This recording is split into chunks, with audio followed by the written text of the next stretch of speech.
जी, जैसा कि आप सभी लोगों को पता है, ये प्रेस कॉन्फ्रेंस जो है नीले ड्रम में जो एक डेड बॉडी मिली थी किशनगढ़बास थाना एरिया में 17 तारीख को, उसके बारे में रखी गई है। तो हमारे पास में पुलिस के पास सूचना जो है 17 तारीख को आई 3 बजे के करीब। जो मिथिलेश शर्मा जी हैं, जो आरोपी है, उनकी माताजी की तरफ से कि घर में एक नीला ड्रम रखा और उसमें बहुत तेज़ बदबू आ रही है।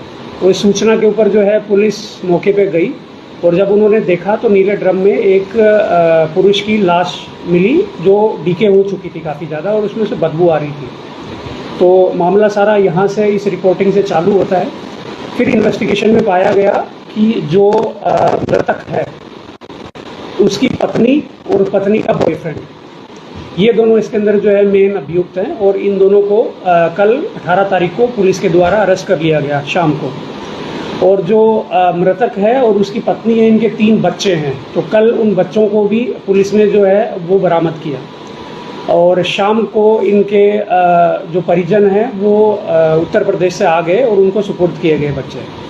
अब जो कहानी है वो इस प्रकार है कि ये मृतक और उसकी पत्नी एक ईंट का जो भट्टा है, सूर्या भट्टा के नाम से भिंडूसी के अंदर, वहाँ पे मजदूरी करते थे। और उसी भट्टे पे जो आरोपी है, जो आरोपी है जितेंद्र शर्मा, वो वहाँ पे मुनीम का काम करता था। तो वहाँ इन दोनों का संपर्क हुआ, जो लक्ष्मी देवी हैं और उनका जो बॉयफ्रेंड है जितेंद्र, तो संपर्क हुआ। फिर बात होती गई करीब 3-4 महीने तक। पिछले 1.5 महीने पहले जितेंद्र शर्मा ने इन दोनों को अपने घर में किराए पे रखा, जो कि किशनगढ़बास में घर था इनका।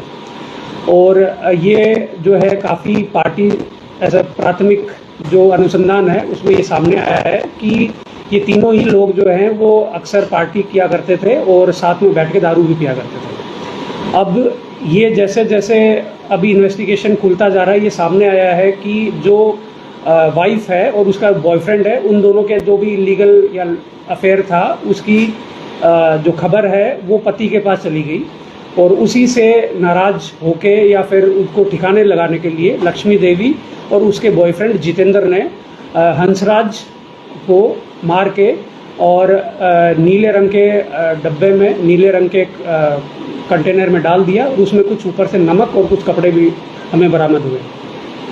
और जी, ये कब पता लगा इसको इन दोनों के बीच अफेयर है? और ये जी, शक उसको काफ़ी दिन से था, मगर जब 1.5 महीने पहले ये लोग आरोपी के घर में एज ए किराएदार शिफ्ट हुए तो बातें जो है वो और भी क्लियर सामने आने लगी। क्या रात को मतलब कैसे बात करते हुए सुना था या कैसे क्या? जी, ये अभी बाकी डिटेल इन्वेस्टिगेशन में सामने आएगा। अभी हमने उनको पुलिस रिमांड में लिया है। बाकी मर्डर जो है वो 15 तारीख 15 अगस्त के दिन रात में किया गया है। एक्सेक्ट टाइम जो है उसकी हम डॉक्टर से फाइंड आउट करने का ट्राई करेंगे, मगर शाम को 5 बजे के बाद किया गया, बिकॉज 5 बजे तक जो है वो आसपास के लोग उनकी आवाज़ें सुन रहे थे, बच्चों की भी और हंसराज की भी और उनकी बीवी की भी। तो हम कह सकते हैं कि लेट नाइट जो है पार्टी वगैरह करने के बाद कुछ विवाद हुआ। उसके बाद जो है रात में 15 तारीख को हत्या हुई। फिर 16 तारीख को ये लोग जो हैं शाम को करीब 3-4 बजे के आसपास घर से बच्चों को लेके फ़रार हो गए।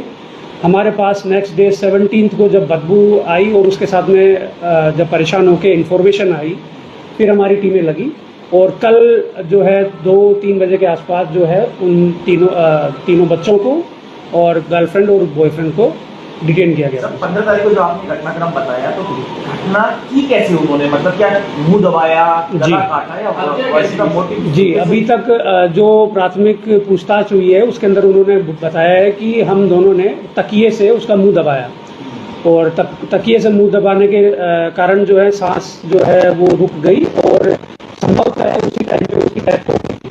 फिर उसको रात भर जो है वो रखा और अगले दिन उन्हें सुबह समझ में आ गया कि जो है इसकी मृत्यु हो चुकी है। तो घबरा कर और बॉडी को डिस्पोज करने के लिए उन्होंने नीले रंग के ड्रम में उसको बॉडी को डाल दिया और ऊपर से नमक डाल दिया। शुरुआत में मतलब कि कट भी है, कोई निशान भी है ऐसा? जी, ये अभी डिटेल पोस्टमार्टम के अंदर हमने जो है मेडिकल जो डॉक्टर्स हैं उनसे उनकी राय मांगी है कि ये कट जो है वो फूलने के कारण आया है या नमक के गलने के कारण आया है या कट मारा गया है। ये सारी चीज़ें अभी